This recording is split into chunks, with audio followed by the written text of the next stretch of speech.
Hello बच्चों, welcome back to DP sir classes. आज की क्लास में हम आपको pair of linear equation in two variable यानी कि चैप्टर नंबर 3 इसके प्रीवियस ईयर के कुछ क्वेश्चंस करवा रहे हैं। ठीक है ना, जो कि एमसीक्यू क्वेश्चंस हैं। आज की क्लास में हम एमसीक्यू करेंगे और फिर अगली क्लास में इसके कुछ प्रैक्टिकल क्वेश्चन जो लॉन्ग टाइप क्वेश्चन होते हैं वो करेंगे। तो देखिए, पहला क्वेश्चन क्या कह रहा है। The pair of linear equation 2x equal to 5y plus 6 and 15y equal to 6x minus 18 represent two lines which are intersect है, पैरेलल है, कोइंसिडेंस है, या इधर इंटरसेक्टिंग और पैरेलल है ना, दोनों हैं। तो देखिए, ऐसे क्वेश्चनों को सबसे पहले करने के लिए इन इक्वेशन को सही से लिखिए। इन इक्वेशन को लिखने के लिए ax plus B Y plus C equal to 0 की फॉर्म में कन्वर्ट करिए। जैसे कि ये क्वेश्चन है तो 2x इक्वल टू में 5y प्लस 6 लिखिए, तो इसे सही से लिखेंगे 2x 5y इधर आएगा तो माइनस का 5y और माइनस का 6 इक्वल टू में 0। ये हो जाएगी पहली इक्वेशन। अब दूसरी इक्वेशन क्या है हमारे पास, 15y इक्वल टू में 6x माइनस का 18। तो 15y को उधर ले जाएंगे, 6x को पॉजिटिव में रहने देते हैं, तो 6x ये उधर जाएगा तो माइनस का 15y और माइनस का 18 पहले से ही यहाँ पर है इक्वल टू 0। ये होगी सेकंड इक्वेशन। अब देखिए, दो इक्वेशन आ गई आपके पास। अब हमें ध्यान क्या रखना है कि हमें क्वेश्चन में रेशियोज निकालने होते हैं। अगर a1 upon a2 is not equal to b1 upon b2 होता है तो ये हमारी होती है इंटरसेक्ट लाइन। ठीक है, और a1 upon a2 is equal to b1 upon b2 but not equal to c1 upon c2 होता है, तो ये लाइन होती है हमारी पैरेलल लाइन। और तीसरा होता है a1 upon a2 is equal to b1 upon b2 equal to c1 upon c2, यानी कि तीनों अगर बराबर होते हैं तो ये होते हैं हमारी कोइंसिडेंस लाइन। अब इसमें हमें चेक करना है कि हमारी ये कौन सी लाइन हो रही है। तो इसी क्वेश्चन के अकॉर्डिंग a1 अपॉन a2 क्या होगा हमारा। तो देखिए, a1 क्या होगा, x का कोएफिशिएंट है ना, इसमें a क्या है 2 और a2 क्या है हमारा 6, तो ये कट के आ जाएगा हमारा 1/3। ऐसे ही अब b1 अपॉन b2 क्या है हमारे पास, b1 है हमारे पास यहाँ पर माइनस का 5। ठीक है, तो माइनस का 5 अपॉन में b2 क्या है हमारे पास माइनस का 15, तो ये कट जाएगा 3 बार में, तो ये आ गया 1/3। ऐसे ही c1 अपॉन c2, c1 क्या है 6 माइनस का 6 और c2 क्या है हमारा माइनस का 18, तो कट जाएगा 3 बार में, तो वैल्यू आ जाएगी 1/3। तो देखिए, तीनों वैल्यू क्या आ रही हैं, बराबर आ रही हैं। तो तीनों वैल्यू बराबर आने पर क्या होता है, कोइंसिडेंस होता है ना। तो इसका आंसर क्या होगा आपका सी, कोइंसिडेंस। तो सेकंड क्वेश्चन कह रहा है the pair of linear equation 3x/2 plus 5y/3 equal to 7 and 9x plus 10y equal to 14 is. तो इनमें से क्या है, कंसिस्टेंस है, इनकंसिस्टेंस है। अब देखिए, कंसिस्टेंसी और इनकंसिस्टेंसी के बारे में बोलने लगा। आप कंसिस्टेंसी को इस तरीके से समझिए, कंसिस्टेंसी का मतलब होता है जो लाइन आपस में एक दूसरे को इंटरसेक्ट कर रही हो, है ना, यानी कि कट कर रही हो। जो एक दूसरे को कट करती है वो कंसिस्टेंस होती है और जो कट नहीं करती वो इनकंसिस्टेंस होती है। तो देखिए, इंटरसेक्ट लाइन क्या होती है, इंटरसेक्ट तो आपस में एक दूसरे को कट करती है, तो इसका मतलब ये क्या हो जाएगी कि आपकी कंसिस्टेंस। ठीक है, पैरेलल लाइन आपस में एक दूसरे को कभी भी कट नहीं करती, तो ये क्या हो जाएगी आपकी इनकंसिस्टेंस। ये हो जाएगी आपकी इनकंसिस्टेंस। ठीक है, और कोइंसिडेंस क्या होती है, जो एक दूसरे पर लाइन ऊपर ही ऊपर होती है, तो इसको कहते हैं हम कोइंसिडेंस। तो कोइंसिडेंस लाइन भी एक दूसरे को कट करती हैं, तो ये भी क्या हो जाएगी कंसिस्टेंस। ठीक है, तो अगर कंसिस्टेंसी और इनकंसिस्टेंसी के बारे में पूछा जाए तो आपको ध्यान रखना है इंटरसेक्ट और कोइंसिडेंस कंसिस्टेंस होती हैं और पैरेलल लाइन आपकी इनकंसिस्टेंस लाइन होती है। तो इन क्वेश्चन के अंदर आपको ये चेक करना पड़ेगा ये लाइन कौन सी है, इंटरसेक्ट है, पैरेलल है, या कोइंसिडेंस है। तो वही कंसेप्ट है आपका, है ना। तो a1 अपॉन a2 निकालिए, a1 अपॉन a2। तो देखिए, इस क्वेश्चन के लिए a1 क्या हो जाएगा, x का कोएफिशिएंट यानी कि 3/2, और a2 क्या हो जाएगा, a2 हो जाएगा आपके पास 9। ठीक है, अब क्या होगा, ये 9/1 होता है। ठीक है, तो 9/1 को क्या लिख सकते हैं, 3/2 ये ऊपर जाएगा तो 1/9, तो ये कट जाएगा आपका 3 बार में, तो ये आ जाएगा 1/6। ऐसे ही अगला 8 B1/B2, तो B1 क्या है 5/3 और B2 क्या है आपके पास 10, तो ये 10/1 कहलाएगा। ऊपर जाने के बाद ये हो जाएगा 5/3 मल्टीप्लाई बाय 1/10, तो ये कट जाएगा 2 बार में, तो ये हो जाएगा 1/6। और इसी प्रकार से C1/C2, तो C1 क्या है हमारे पास, ये 7 है। अब देखिए दोनों इस तरफ लिखे हुए हैं, इक्वल टू से इस तरफ है ना, तो चल जाएगा, या तो इक्वल टू के इस तरफ लिखे हों या तो इस तरफ, दोनों एक से एक जैसे होने चाहिए। तो ये 7 है और ये आपका 14 है, तो ये कटने के बाद 1/2 आएगा। अब इसमें क्या है कि देखो A1/A2 जो है वो बराबर है किसके, B1/B2 से, बट C1/C2 के बराबर नहीं है। तो ऐसी कंडीशन में वो लाइन कैसी हो जाएगी, आपकी पैरेलल लाइन हो जाएगी, और पैरेलल लाइन होने के बाद वो क्या हो जाएगा, इनकंसिस्टेंस। तो इसका मतलब इसका आंसर हो जाएगा आपका बी, इनकंसिस्टेंस। ठीक है, अगला क्वेश्चन देखते हैं। क्वेश्चन नंबर 3 ये कह रहा है, find whether the line representing the following pair of linear equation intersecting at point or parallel और कोइंसिडेंस। पैरेलल है या कोइंसिडेंस है, तो वही बात है, पैरेलल के लिए आपको ये रूल निकालना है और कोइंसिडेंस के लिए ये रूल निकालना है। तो सिंपल सी बात ये है कि आपको बस रेशियो निकालने हैं ना, तो सबसे पहले रेशियो निकालते हैं, इसे हटा देते हैं हम। तो देखिए इसमें क्या है, इक्वेशन ये है हमारे पास, तो इसके रेशियोज क्या होंगे, A1/A2, तो इसमें A1 क्या है 3 और A2 क्या है 6। अब ध्यान रखना कि इक्वेशन हमारी कैसी होनी चाहिए, AX + BY + C इस फॉर्म में होनी ही चाहिए। तो ये भी है और ये भी है ना, दोनों x के इधर, दोनों इक्वल टू से इधर हैं c की वैल्यू, तो चल जाएगा। ठीक है, A1/A2 क्या हो जाएगा आपके पास 3/6 यानी कि 1/2। ऐसे B1/B2 क्या हो जाएगा आपके पास, ये है 1, यहाँ पर y के कोफिशिएंट क्या है 1 और यहाँ पर y का कोफिशिएंट 2, तो ये 1/2। ऐसे C1/C2 क्या हो जाएगा आपके पास, यहाँ पर है 7 और यहाँ पर है 8। तो देखिए दो वैल्यू तो सेम हो रही है और तीसरी वैल्यू सेम नहीं है, तो लाइन कैसी है, पैरेलल।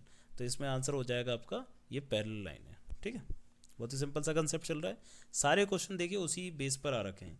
ये देखिए 2023 में आ रखा है ना, ये 2020 में आ रखा है, ये 2017 में आ रखा है। सारे क्वेश्चन एक ही बेस पे आ रखे हैं कि ये लाइन कैसी है, इंटरसेक्ट है, कंसिस्टेंस है, ये कैसी लाइन है ना।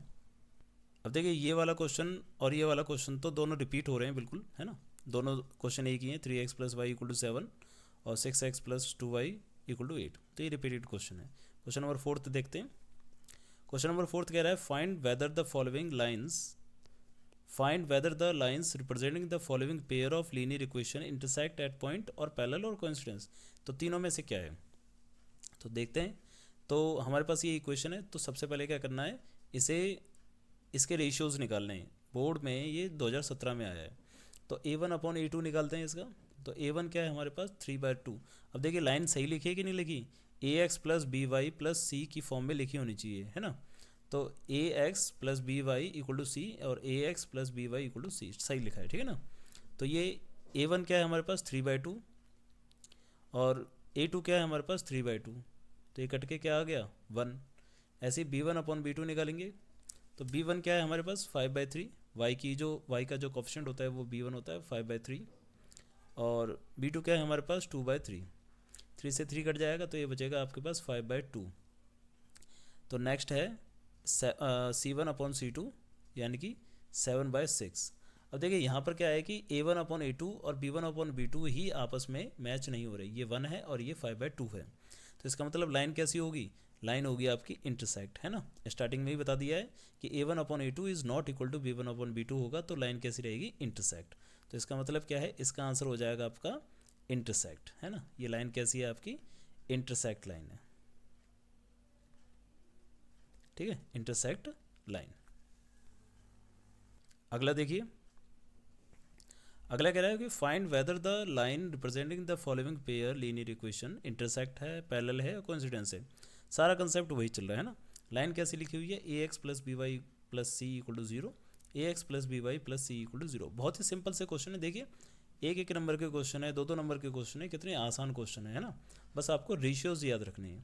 तो A1/A2 क्या है इसमें 2/4, x का कोफिशिएंट क्या है 2 और इधर x का कोएफिशिएंट क्या है 4, तो ये हो जाएगा आपका 1/2। ऐसे ही b1/b2 क्या है हमारे पास, यहाँ y का कोएफिशिएंट है 1 और यहाँ पर y का कोएफिशिएंट 2, तो ये भी आ गया 1/2। c1/c2 क्या हो जाएगा, यहाँ पर c है हमारे पास 3 और यहाँ पर c है 6, तो ये भी आ गया 1/2। तीनों अगर बराबर होते हैं तो लाइन कैसी होती है, कोइंसिडेंस है ना। स्टार्टिंग में हम सारी चीज़ें बता के चले हैं, तीनों लाइन बराबर, तीनों रेशियो बराबर होते हैं तो लाइन कैसी होती है, कोइंसिडेंस होती है। तो यहाँ पर लाइन कैसी हो जाएगी आपकी, कोइंसिडेंस लाइन होगी, ठीक है। तो आपका ऑप्शन हो जाएगा कोइंसिडेंस लाइन, ठीक है।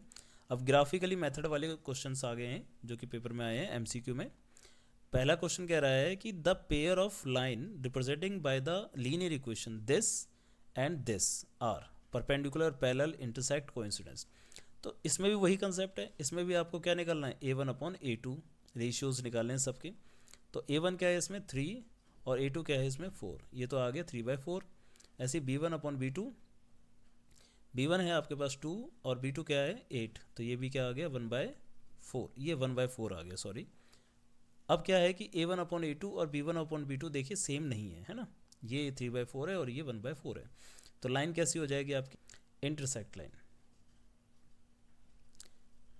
जब भी दोनों रेशियो बराबर नहीं होते तो हम क्या कहते हैं, ये लाइन कैसी है, इंटरसेक्ट लाइन है। तो इसका ऑप्शन हो जाएगा आपका सी, इंटरसेक्ट लाइन।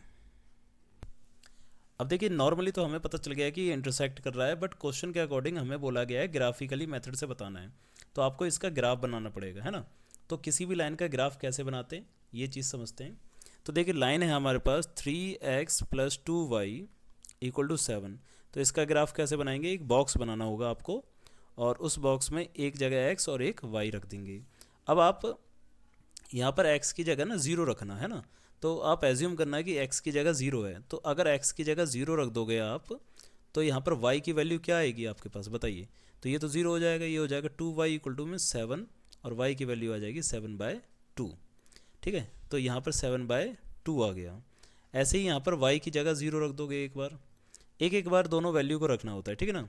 एक बार y की जगह 0 रख देंगे तो 3x प्लस ये हो जाएगा 2y y की जगह 0 हो जाएगा, तो ये हो जाएगा 3x = 7, तो x की वैल्यू आ गई 7/3। अब देखिए दोनों वैल्यूओं को ना इस तरीके से लिखना है कि पॉइंट में आ जाए। 7/2 को क्या लिख सकते हैं 3.5, ठीक है, और 7/3 को क्या लिख सकते हैं, 7/3 हो जाता है आपका 2.33, तो इसे 2.33 लिख सकते हैं, ठीक है। अब इनका ग्राफिकली रिप्रेजेंटेशन करना है, ग्राफ बनाना है, ठीक है ना। तो ग्राफ बनाते हैं इनका। तो ये लाइन हो जाती है हमारी y एक्सिस और ये होती है हमारी x एक्सिस, ये x एक्सिस ये y एक्सिस। रफली डायग्राम है, ठीक है, इग्नोर करें इस चीज़ को कि सीधा बन रहा है टेढ़ा बन रहा है, उससे कोई मतलब नहीं है। अब क्या है कि पहला पॉइंट कह रहा है कि x की वैल्यू 0 तो y की वैल्यू 7/2 यानी कि 3.5 होगी।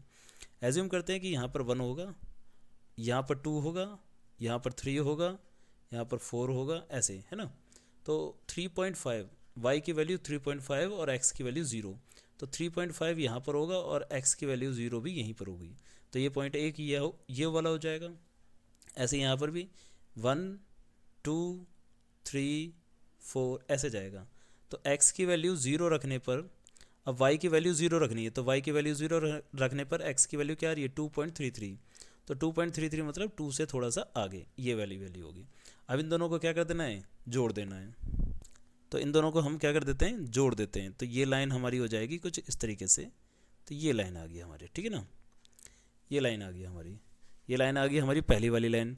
अब दूसरी वाली लाइन के लिए भी हमें क्या करने पड़ेंगे, पॉइंट्स निकालने पड़ेंगे। तो दूसरी वाली लाइन के पॉइंट्स निकालते हैं। चलो दूसरी वाली लाइन है हमारे पास 4x + 8y - 11 = 0। अब यहाँ पर भी क्या करना है, हमें एक बॉक्स बनाना है और उसमें एक x और एक y, x की जगह 0 रखेंगे, y की वैल्यू निकालेंगे। तो यहाँ पर 4x प्लस का 8y = में 11 हो जाएगा, है ना। तो x की जगह हमने 0 रख दिया मान के चलिए, तो ये वैल्यू आ जाएगी हमारी y = 8y = में 11, तो y = में 11/8। अब देखिए इसको आपको ना डिवाइड ज़रूर करना पड़ेगा, डिवाइड करने के बाद ही आप पता लगा पाओगे कि पॉइंट्स क्या हैं। तो बस नॉर्मली आप ये पता लगा लो कि बस कहाँ से जा रही है, तो ये वैल्यू जा रही है 1.375 से, है ना, तो 1.34 कर सकते हैं। तो x की वैल्यू 0 रखने पर y की वैल्यू आ रही है 1.4, है ना। अब ऐसे ही y की वैल्यू 0 रखेंगे, तो y की वैल्यू 0 रखने पर क्या आ जाएगा, 4x प्लस 8 0 इक्वल टू में 11, और 4x इक्वल टू में 11, तो x की वैल्यू आ जाएगी 11/4। अब ऐसे ही 11/4 को भी आपको डिवाइड करना है, तो ये वैल्यू आ जाएगी आपकी 2.75। अब ये वैल्यू आ गई 2.75 x की वैल्यू, ठीक है। अब वैल्यू पुट कर देते हैं। अब देखिए x की वैल्यू 0 रखने पर y की वैल्यू क्या आ रही है 1.4, तो x की वैल्यू 0 और y की वैल्यू 1.4, तो 1.4 कहाँ पर होगा, यहाँ पर होगा कहीं, है ना, यहाँ पर आ जाएगा 1.4। अब दूसरा क्या है, x की वैल्यू 2.75 और y की वैल्यू 0, तो 2.75 कहाँ पर होगा, 2.75 इस 2.5 से थोड़ा सा आगे होगा, यहाँ पर होगा, है ना। अब इन दोनों को भी क्या कर देते हैं, ज्वाइन कर देते हैं, ऐड कर देते हैं, तो ये लाइन भी क्या होगी आपकी, ज्वाइन होगी। अब ये बताइए कि ये आपको लाइन कैसी दिख रही है, इंटरसेक्ट है, पैरेलल है, या कोइंसिडेंस है। ये लाइन है इंटरसेक्ट, क्योंकि दोनों आपस में क्या कर रही हैं, कट कर रही हैं आपस में एक दूसरे को, ठीक है ना। तो इसका मतलब ये क्या होगी, इंटरसेक्ट। हालांकि क्वेश्चन में ग्राफिकली बोला है, तो इसका मतलब ये क्वेश्चन ज़्यादा नंबर का ही होगा, तो आपको ग्राफिकली ही बताना होगा। तो एक चीज़ आपने सीख ली कि ग्राफिकली कैसे रिप्रेजेंट किया जाता है किसी भी इक्वेशन को, ठीक है। अगला क्वेश्चन देखते हैं, क्वेश्चन नंबर 7। क्वेश्चन नंबर 7 कह रहा है कि the pair of equation y equal to 2 and y equal to -3 has 1 solution, 2 solution, infinite many solution, या नो सॉल्यूशन। तो देखिए इसके लिए आपको क्या बनाना पड़ेगा कि पहले ग्राफ बनाना पड़ेगा। ग्राफ बनाते हैं।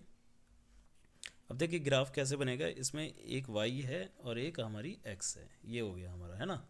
अब y इक्वल टू 2 का मतलब क्या है, ये मान के चलिए 1 है तो ये 2 है, तो y इक्वल टू 2 का मतलब हो गया ये लाइन y इक्वल टू में 2।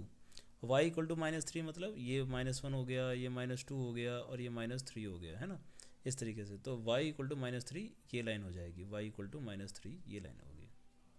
अब बताइए ये लाइन जो दोनों हैं ये कैसी हैं, 1 सॉल्यूशन की है, 2 सॉल्यूशन की है, मैनी सॉल्यूशन की है। ये सॉल्यूशन कैसे पता चलते हैं, सॉल्यूशन का मतलब है ये लाइन आपस में कितनी बार एक दूसरे को इंटरसेक्ट कर रही है, कट कर रही है। तो देखिए ये दोनों लाइन आपस में कभी एक दूसरे को कट करेंगी, कभी नहीं करेंगी, तो इसका मतलब इसके जो सॉल्यूशन होंगे वो क्या होंगे, नो सॉल्यूशन, है ना। इसके सॉल्यूशन एक भी सॉल्यूशन नहीं होगा, क्योंकि एक दूसरे को कभी भी कट नहीं करेंगे। तो इसका आंसर आ जाएगा आपका डी, यानी कि नो सॉल्यूशन। ठीक है, समझ में आ रहा है आपको, बिल्कुल। तो देखते हैं अगला question, question number 8। Question number 8 कह रहा है the pair of equation x equal to 5 और y इक्वल टू 5 हैज़, इसके भी ऐसे ही बताने। तो वही बात है कि आपको एक ग्राफ बनाना पड़ेगा। ये हो जाएगा आपके पास y एक्सिस और ये हो जाएगा आपके पास x एक्सिस, है ना। ग्राफ पे मत जाना, नॉर्मली समझ लेना कि कैसे बनाना होता है। अब x इक्वल टू 5 का मतलब है x की वैल्यू 5 पर, तो यहाँ 1 है, यहाँ 2 है, यहाँ 3, यहाँ 4 और यहाँ 5। तो ये लाइन हो जाएगी हमारी ऐसी, ये हो जाएगी हमारी x की वैल्यू 5।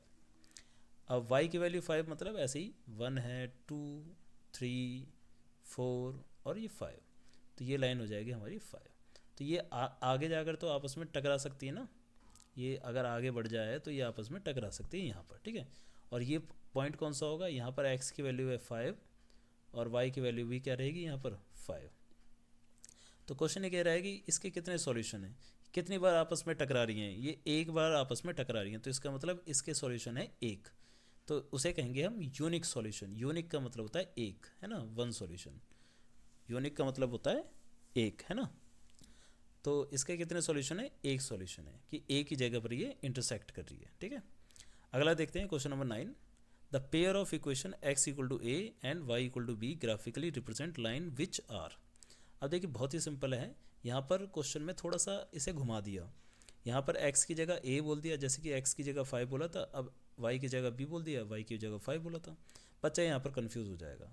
तो क्या करना है आपको, x की वैल्यू a का मतलब है जहाँ पर भी x की वैल्यू, x की लाइन जा रही है तो वो लाइन होगी x की वैल्यू a, और y की वैल्यू b का मतलब है जहाँ पर भी y की वैल्यू जा रही है वो लाइन होगी y की वैल्यू b।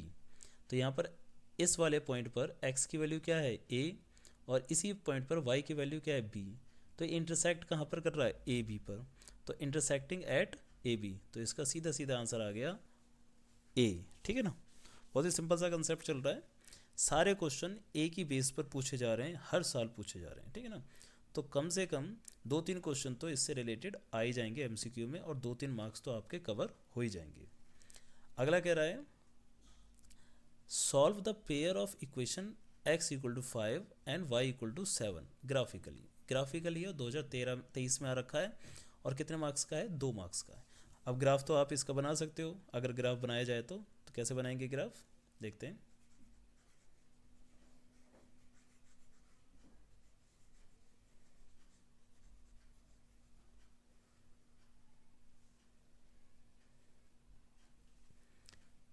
अब देखिए इसमें क्या है, x इक्वल टू 5 का ग्राफ बनाना है, तो ये हो गया हमारी y एक्सेस और ये होगी हमारी x एक्सेस, और पॉइंट हो गए 1 2 3 4 5 6 7, ऐसे ऐसे इसे आगे तक ले लेते हैं थोड़ा सा, 1 2 3 4 5 6 और ये 7, ऐसे ले लिया हमने। अब कह रहा है कि x की वैल्यू 5 पर, तो x की वैल्यू 5 ये रही हमारी, x की वैल्यू 5 ये रही हमारी लाइन। ठीक है, ये होगी हमारी x की वैल्यू 5, और y की वैल्यू 7, मतलब ये वाली लाइन होगी हमारी y की वैल्यू 7, ये रही, ये आपस में टकराएंगी। ठीक है ना, ग्राफिकली इसको सॉल्व करना है पेयर ऑफ लीनियर इक्वेशन, तो इसका आंसर क्या आएगा ये बताना चाह रहा है। तो ये आपको इंटरसेक्ट कहाँ पर कर रहे हैं, x की वैल्यू 5 पर और y की वैल्यू 7 पर इंटरसेक्ट कर रहे हैं, तो ग्राफिकली इसका आंसर क्या हो जाएगा 5 7। ठीक है, इसका आंसर क्या हो जाएगा 5 7। ठीक है, तो आप इसमें क्या लिख सकते हो कि ये 5 7 पर क्या कर रही है, इंटरसेक्ट कर रही है, यानी कि इंटरसेक्ट एट 5 7, ऐसे लिख के आप आंसर को छोड़ सकते हो। तो 2 नंबर आपके इस आंसर में मिल जाएंगे। बहुत ही सिंपल सा क्वेश्चन है, ज़्यादा कुछ था नहीं, है ना। तो आज की क्लास में हमने आपको 10 क्वेश्चन करवा दिए एमसीक्यू के, जो कि प्रीवियस ईयर में चैप्टर 3 से रिलेटेड आए हैं। अगली क्लास में हम इसके थोड़े और क्वेश्चन लेके आएंगे और कुछ प्रैक्टिकल क्वेश्चन भी लेके आएंगे। ठीक है ना, जब तक आप इन क्वेश्चनों को समझिए, और अगर कोई डाउट हो तो कमेंट ज़रूर करिए। ठीक है, मिलते हैं अगली क्लास में।